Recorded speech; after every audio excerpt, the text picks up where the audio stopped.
jadi udah yang kita kemarau, udaranya ditekan ke bawah, sehingga kita keringnya lebih panjang. Sekarang boleh dibilang kekeringan itu sudah terjadi di sebagian besar wilayah Indonesia, khususnya di bagian selatan. Setelah 1 atau 2 episode kering ini, biasanya dia La Nina lagi. Salam jumpa Sobat Tani HKTI di Dunia Tani HKTI podcast kita. Hari ini kita akan ngobrol hal yang kayaknya ngeri-ngeri sedap nih, soal El Nino dan dampaknya ke dunia pertanian kita. Kita sering dengar El Nino, La Nina, terus perubahan iklim. Nah, di sini sudah hadir pakarnya, dan kalau di struktur ini tertinggi nih soal klimatologi nih, soal iklim. Ini ada Dr. Ardasena. Selamat jumpa Mas Ardasena. Dia adalah deputi PLT Deputi Klimatologi ya, Mas Ardasena di BMKG. Jadi kalau Ibu Kepala BMKG itu maestronya meteorologi, geofisika, klimatologi. Nah ini Mas Ardasena ini paling jagonya soal klimatologinya di struktur. Jadi paling tinggi nih kalau di Indonesia nih. Mas Ardasena, ini kita sering dengar nih soal El Nino nih. El Nino itu apa sih, Mas? Gitu. Ya, Pak Subur, Sobat Tani semua, selamat pagi. Jadi El Nino itu fenomena rutin sebenarnya, itu yang terjadi di Laut Pasifik. Jadi Laut Pasifik itu jadi rutin ya? Rutin, selama 4-7 tahun sekali. Gitu. Dia berfluktuatif. Nah, dalam keadaan normalnya laut di Indonesia itu panas, gitu kan, sehingga kita banyak hujan. Gitu. Nah, El Nino itu adalah dalam istilah sederhananya itu membawa panas laut yang biasanya ada di sekitar wilayah kita, wilayah Indonesia, khususnya di Indonesia bagian barat, Indonesia bagian timur, itu dibawa ke Pasifik Tengah, gitu. Sehingga panas lautnya itu bermigrasi, Sobat Tani, membawa juga hujannya, gitu. Sehingga kita lebih kering selama beberapa bulan, gitu. Jadi secara sederhana itu El Nino adalah demikian. Nah, hampir selalu kejadian tersebut juga bersamaan dengan musim kemarau, sehingga kita mendapatkan double lebih kering, gitu. Oh, jadi El Nino itu tadi hujan itu berpindah ke atas ya? Ke timur. Ke timur, lebih ke timur, ke Pasifik. Ya. Terus ini pola berulang 4-7 tahun sekali ya. Terus dan biasanya memang terjadi di musim panas gitu loh. Puncaknya, dari puncak dampaknya di Indonesia itu selalu bertemu dengan musim kemarau. Sehingga kita lebih kering lagi musim kemaraunya. Atau lebih panjang gitu. Oh gitu. Ya. Jadi pasti ketemu di musim kemarau ya. Selalu demikian. Ya. Terus kenapa namanya El Nino gitu? Dari mana sih El Nino itu? Jadi sejarahnya dulu fenomena tersebut itu pertama kali dilihat oleh negara-negara atau masyarakat di Amerika Latin. Itu terjadi, mereka lihat bahwa di sana kok tiba-tiba banyak ikan gitu ya. Nah, itu terjadi biasanya di sekitar periode akhir tahun gitu. Nah, karena akhir tahun itu dekat dengan perayaan Natal, datangnya sang bayi gitu kan, maka dinamakan Little Boy atau El Nino. El Nino Little Boy ya. Betul. Nah, kalau La Nina ini cewek nih kayaknya nih. Betul. Kebalikannya saja, karena itu laki-laki ya, maka fenomena sebaliknya dinamakan La Nina gitu kan. Little girl ya. Ya. Gitu, jadi Sobat Tani udah tahu ya sekarang apa bedanya El Nino dan La Nina. Nah, untuk tahun ini nih, ini lagi heboh-hebohnya bahwa El Nino tahun ini nih agak parah gitu loh. Betul. Nah, itu kira-kira bagaimana prosesnya dan puncaknya bagaimana sih, kapan gitu Mas? Ya, jadi mungkin kalau boleh saya mundur sedikit Pak Subur, kita kan 3 tahun belakangan ini dikaruniai hujan banyak ya? Hujan banyak karena La Nina kan, Sobat Tani mungkin juga ingat. Merasakan juga bahkan. 2020, 2021, 2022 kita kemarau basah. Iya, kemarau basah itu. Padi di mana-mana gitu. Nah, siklus tersebut selalu harus berakhir kan di alam ini. Ya, dari siklus basah Lalu sekarang kita ikuti dengan siklus kemarau pertama setelah periode basah. Kebetulan juga diiringi dengan El Nino, jadi kita lebih kering. Nah, El Nino-nya sendiri itu selalu berakhir di bulan Maret tahun berikutnya. Jadi El Nino yang sekarang sedang terjadi, Sobat Tani, itu berakhir di Maret 2024. Maret 2024 sebagai fenomenanya. Oh, fenomena keseluruhan ya. Sebagai fenomenanya nih Sobat Tani, di Pasifik dia baru berakhir Maret 2024 kira-kira. Tapi dampaknya di Indonesia itu kita harapkan dan biasanya juga berakhir November karena kita memasuki musim hujan. Betul. Jadi El Nino-nya masih jalan, tapi nanti kita November masuk hujan. Dari Asia gitu. Kita mulai masuk musim hujan, basah sedikit-sedikit dari arah barat, Sumatera Selatan, Lampung. Oh, dari arah barat ya hujannya ya? Dari barat. Banten, Jawa Barat, Jawa Tengah, dan selanjutnya ke timur. Jadi selalu demikian. Nah, kalau geraknya El Nino dari timur ke barat atau bagaimana? Kalau musim kemarau biasanya dari timur ke barat. Jadi Nusa Tenggara Timur, Nusa Tenggara Barat, Bali, dan selanjutnya sampai ke Sumatera Selatan. Ini ilmu nih. El Nino-nya itu menambah tekanan. Jadi si El Nino itu menyebabkan berkurangnya potensi penguapan tadi. Jadi udah yang kita kemarau, udaranya ditekan ke bawah sehingga kita keringnya lebih panjang. Gitu.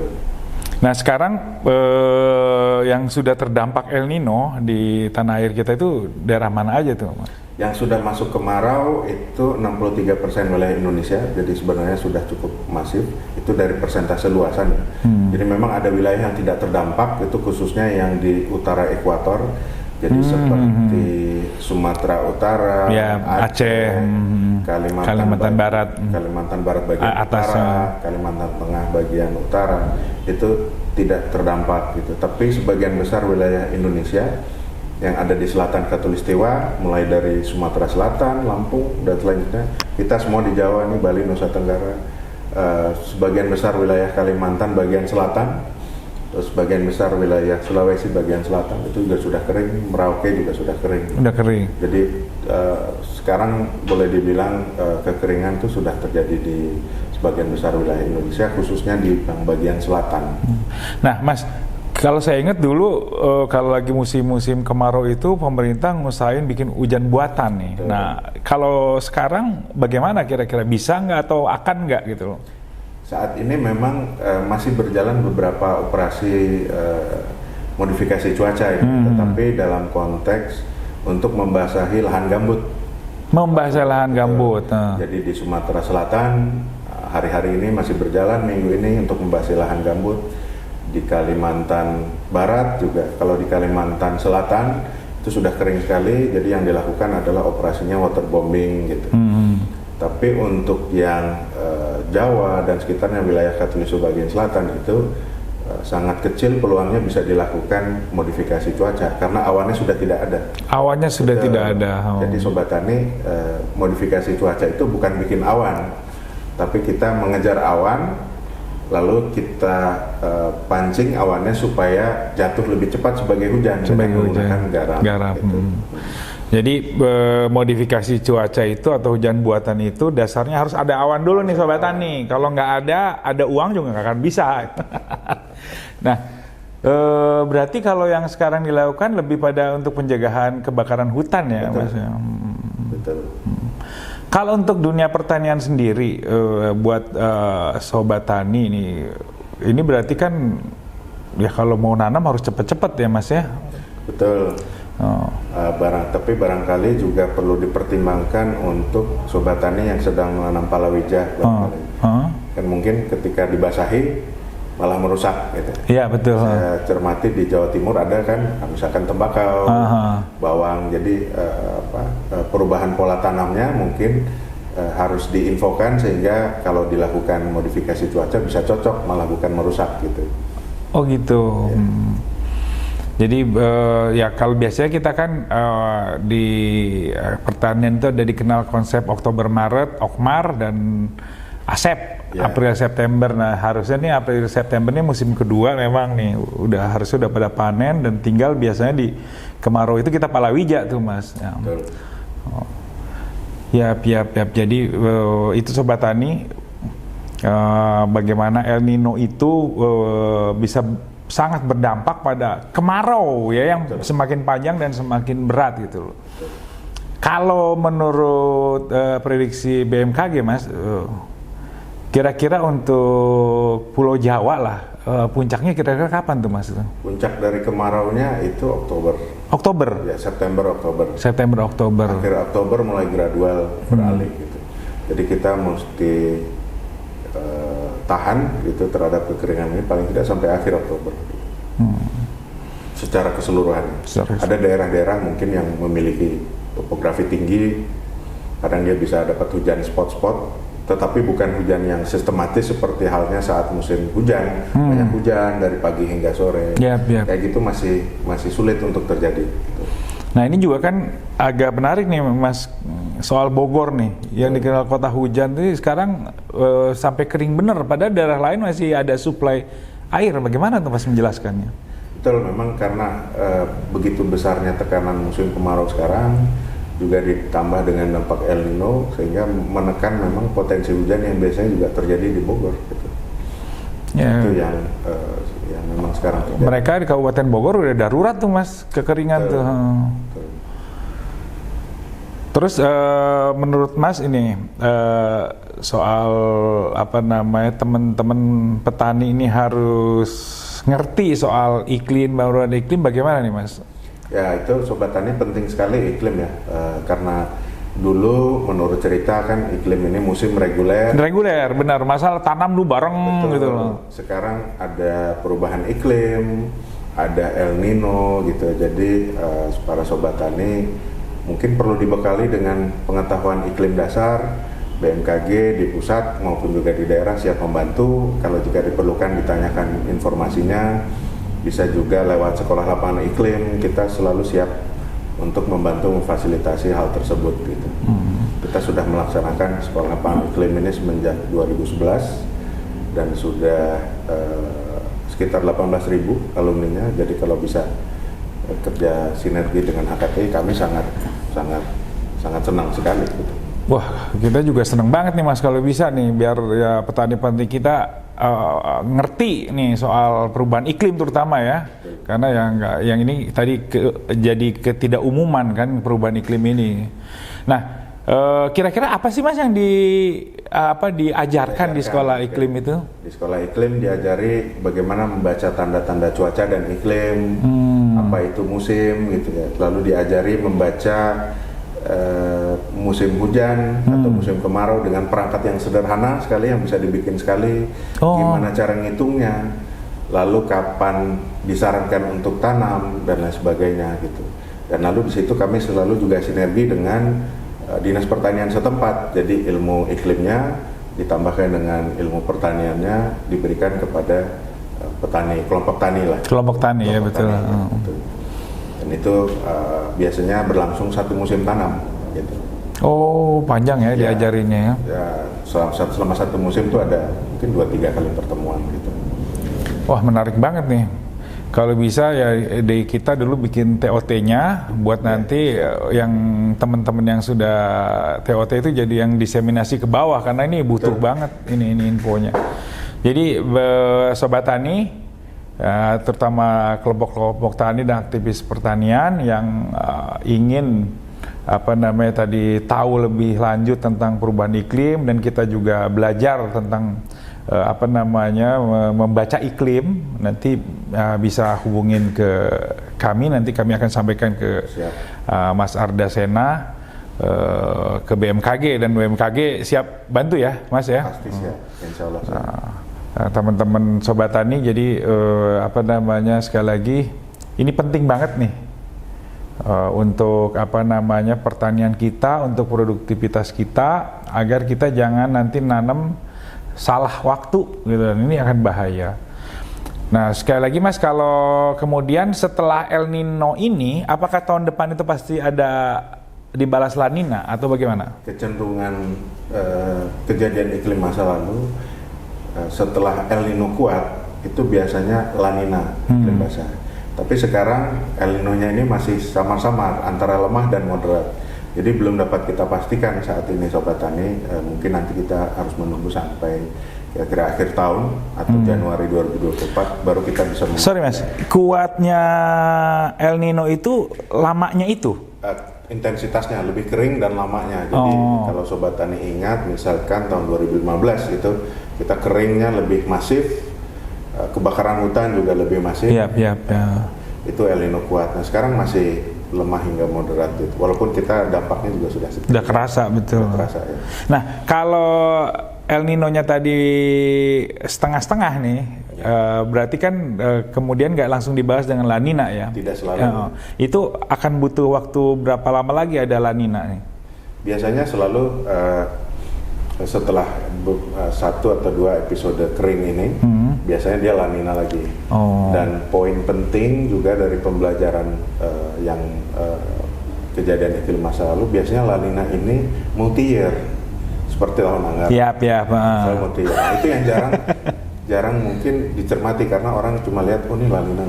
Tapi seperti kita 3 tahun belakangan, ini berturut-turut. Nah, seharusnya periode basah tersebut adalah kesempatan kita untuk sebanyak-banyaknya menyimpan air, menguatkan ketahanan pangan selama periode basah yang lebih panjang daripada periode keringnya.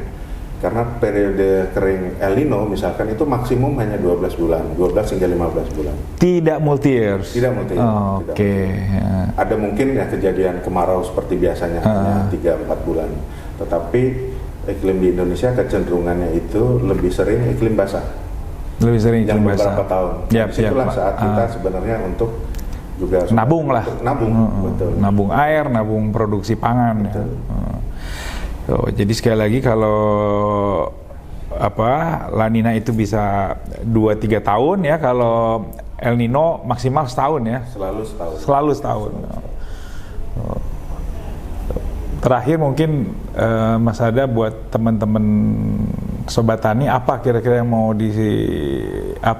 nasihat yang penting sekali lah yang untuk dalam menghadapi El Nino ini nih? Ya, jadi sekarang Sobat Tani kan iklim sudah tidak makin menentu, sering juga kejadian panjang seperti sekarang ini, tapi nanti Januari Februari kan kita menghadapi musim hujan, sering hujan ekstrim, itu juga bisa merusak kegiatan pertanian. Nah, iklimnya ini semakin tidak menentu. Sobat Tani yang dekat mungkin lokasinya dengan kantor BMKG bisa menanyakan informasinya. Kami selalu pasti memberikan bantuan dan memberikan informasi. Bisa juga misalkan mengecek informasinya di aplikasi. Kalau Sobat Tani punya handphone yang bisa buka aplikasi Info BMKG, bisa juga buka website Info BMKG. Tapi kalau rumit nggak tahu cara bacanya, telepon aja ke kantor terdekat atau hubungi kami di pusat. Nanti kami hubungi dengan UPT terdekat, insya Allah pasti kami bantu. Ada hotline-nya Mas? Ada 196. 196 ya, teman-teman. Jadi dari handphone bisa ya, langsung 196, nggak usah pakai kode area. Tidak usah. Jadi langsung Sobat Tani dimanapun Sobat Tani berada, kalau ingin info tentang iklim, tentang curah hujan dan macam-macam, bisa menghubungi BMKG di hotline-nya di 196. Betul. Nggak usah pakai 021, 196. Nah, terus juga ada aplikasi ya, Mas? Ada aplikasi Info BMKG. Info BMKG. Nah, itu bisa juga Sobat Tani manfaatkan untuk cari info tentang iklim. Saya kira dahsyat betul nih BMKG ini harus sudah bisa memberikan info-info yang sangat kita butuhkan. Yang kadang soal iklim ini kita pura-pura cuek dan pura-pura nggak mau tahu, padahal sebenarnya penting ya Mas ya. Penting. Terima kasih Mas Arda Sena nih. Insya Allah nanti kita diskusi lagi. Kami berharap sih setiap bulan nih Mas Arda untuk tadi memberikan edukasi ke Sobat Tani, juga menginfokan ke Sobat Tani soal perkembangan cuaca kita, perkembangan iklim kita. Terima kasih. Terima kasih Pak Sugeng. Mas Arda Sena, siap. Sobat Tani, podcast kita untuk soal El Nino kita cukupkan. Nanti kalau Sobat Tani juga tadi ingin ada sekolah iklim, silakan kontak kami. Nanti kami akan sambungkan dengan BMKG untuk nanti kita arahkan bisa melakukan sekolah iklim di daerah Sobat Tani sekalian. Terima kasih, salam sehat selalu, salam tani makmur.